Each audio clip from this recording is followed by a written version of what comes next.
राष्ट्रपति द्रौपदी मुर्मू जब स्कूली बच्चों से मिली तो उन्होंने उनसे दिल खोलकर बातचीत की।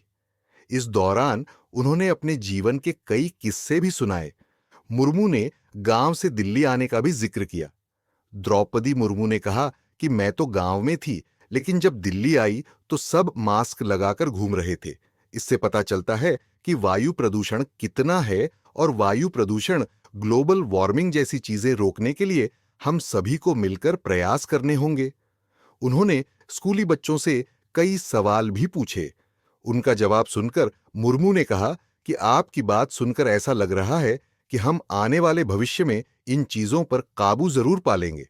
जब मैं गांव में थी, राष्ट्रपति द्रौपदी मुर्मू ने स्कूली बच्चों को अपना किस्सा सुनाते हुए बताया कि उनका बचपन गांव में बीता।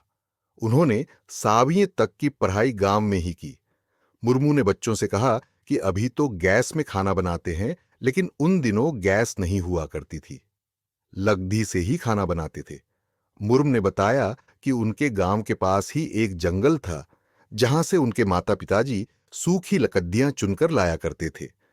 मुर्मू ने कहा कि उनमें से कुछ लकड़ियां मोटी होती थीं तो कुछ बद्धी होती थी। ऐसे में उनको जलाने योग्य बनाने के लिए काटना पड़ता था। इस दौरान उन्होंने देखा कि जब भी उनके पिताजी किसी सूखी लकड़ी को काटते थे या चोट पहुंचाते थे, तो पहले वह उस पेड़देच को नमन करते थे।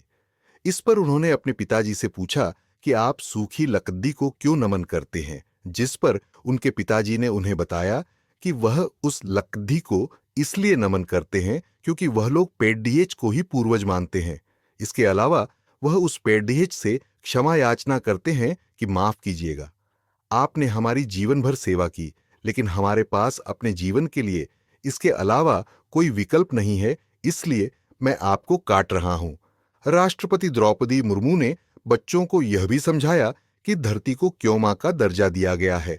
उन्होंने कहा कि उनके पिताजी जैसे पेड़ों को काटने से पहले नमन करते थे, ठीक वैसे ही वह धरती को भी चोट नहीं लगाते थे। जब भी वह धरती को पहली चोट देते थे तो वह उसे भी नमन करते थे। मैंने इस पर भी उनसे सवाल किया तो उन्होंने बताया कि धरती हम लोगों की मां है। ये हम लोगों को हर चीज देती है, इसलिए इसे धरती माता कहा जाता है। मुर्मू ने कहा कि उनके पिताजी ने समझाया कि धरती के अंदर भी न जाने कितने जीव जंतु होते हैं और हमारी चोट से वह नष्ट हो जाते हैं। इसलिए हम क्षमा याचना करते हैं कि मैं अपनी आवश्यकता अनुसार चोट पहुंचा रहा हूं। मुर्मू ने कहा कि इस तरह की संवेदनशीलता हमारे अंदर भी होनी चाहिए।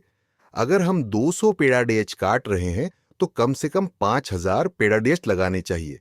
अगर ऐसा नहीं करेंगे तो जीव जंतु नहीं रहेंगे, हम नहीं रहेंगे।